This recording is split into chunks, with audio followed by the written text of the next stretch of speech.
पुणे विद्यापीठातील विद्यार्थी भर पावसात आंदोलन करीत आहेत। आपण त्यांच्याशी बातचीत करणार आहोत। काय मागणी नक्की आंदोलन करताय, काय सांगाल? सर, हे विद्यापीठ प्रशासन इथल्या विद्यार्थ्यांच्या विरोधातलं आहे। आता सुट्ट्या लागलेल्या आहेत आणि सुट्ट्या लागल्यावर फर्स्ट इयर संपलेल्या विद्यार्थ्यांना सेकंड इयरचं हॉस्टेल मिळायसाठी अवधी आहे, म्हणजे कमीत कमी 1 महिन्याचा कालावधी लागू शकतो। तरी सुद्धा विद्यापीठ प्रशासन जाणून बुजून या विद्यार्थ्यांना बाहेर घालवत आहे। सेकंड इयरला ज्यांचं ऍडमिशन संपलेलं आहे अशा विद्यार्थ्यांनी पुन्हा इथे ऍडमिशन घेतलेलेच हे विद्यार्थी आहेत, अशा विद्यार्थ्यांना बाहेर घालवत आहे। या रूम मध्ये राहायला आता विद्यार्थी नाहीत। अशा परिस्थितीत रोज 30 ते 40 यांचे सुरक्षा कर्मचारी येतात, विद्यार्थ्यांना दमदाटी करतात, त्यांना अर्वाच्य भाषेत बोलतात आणि त्यांना बाहेर म्हणजे रूमचा कालावधी संपलाय का असं काय? रूमचा कालावधी संपलेला आहे सर, पण अशा प्रत्येक ठिकाणी संपलेला असतो। पण अशा परिस्थितीत ते विद्यापीठ किंवा ते कॉलेज अकोमोडेट करून घेत असते विद्यार्थ्यांना। आता तुम्ही सांगा, 1 महिना जर विद्यार्थ्यांना बाहेर राहावं लागलं तर डिपॉझिट पुण्यामध्ये किती आहे? 20 ते 30 हजार रुपये कमीत कमी डिपॉझिट प्रत्येक विद्यार्थ्याला द्यावं लागू शकतं। यातल्या प्रत्येक विद्यार्थ्याला विचारलं आपली काय मागणी? सर, इथं 10 हॉस्टेल आहेत। 10 हॉस्टेलपैकी 9 हॉस्टेलमध्ये जिथं बाकीचे विद्यार्थी राहतात तिथं त्रास दिला जात नाही, पण बहुसंख्य विद्यार्थी हे 9 नंबर हॉस्टेलला SC ST आणि OBC आहेत।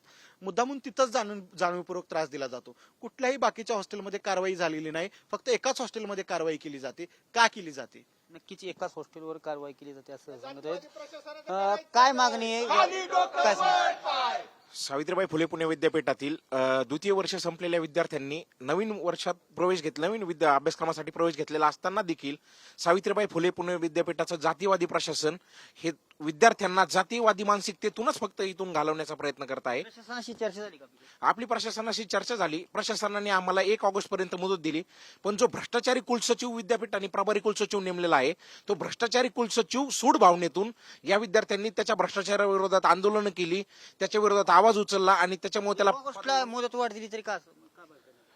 तेच जातीवादी जो प्रशासकीय प्रभारी कुलसचिव बसवलेला आहे त्यांनी जे भ्रष्टाचार केलेला आहे त्या भ्रष्टाचारावर विद्यार्थ्यांनी बोलू नये, या जुन्या विद्यार्थ्यांनी बोलू नये, या मानसिकतेतूनच फक्त हा जातीवादी मानसिकतेचा कुलसचिव विद्यार्थ्यांना बाहेर काढत आहे।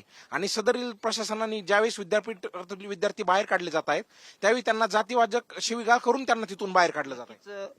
काय मागणी आहे? खरंच पावसात भर पावसात तुम्ही आंदोलन करताय? आमची एवढीच मागणी आहे की बाबा विद्यार्थ्यांना हॉस्टेलमध्ये राहू द्या। आता नेट सेटची परीक्षा आहे, पुढे जाऊन MPSCच्या परीक्षा आहेत, अशा विविध परीक्षा विद्यार्थ्यांना समोर जायचंय।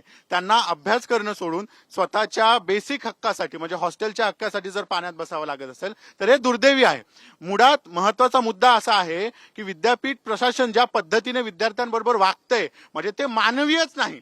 म्हणजे एकतर तुम्ही येता, तुम्ही ताले तोडता, तुम्ही विद्यार्थ्यांना दमदाटी करता। आज त्यांनी विद्यार्थ्यांना पावसात बसायला भाग पाडलेला आहे आणि 2 तास होत आले तरी देखील एकही अधिकारी विद्यार्थ्यांना भेटायला आले नाही।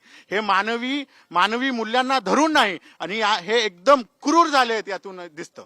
नक्कीच हे विद्यार्थी आहेत खरं तर भर पावसात आंदोलन करत आहेत। MPSC असेल किंवा नीट सेट असेल ह्या परीक्षा जवळ आलेल्या आहेत, त्यामुळं त्याचा अभ्यास करण्यासाठी आम्हाला राहण्यासाठी परवानगी द्यावी असे ही विद्यार्थी सांगतात। खरं तर 1 ऑगस्ट पर्यंत ही मुदत असताना देखील आम्हाला सिक्युरिटीकडून बाहेर काढले जाते असे विद्यार्थी आरोप करताना दिसत। एकंदरीतच या विद्यार्थ्यांकडून सद्यस्थितीत राहण्यासाठी जे विद्यार्थी आहेत हे पुणे विद्यापीठाच्या गेट समोर आंदोलन करताना पाहावयास मिळत आहेत। कॅमेरा पर्सन विकी सह दीपक कापरे, TV9 मराठी, पुणे।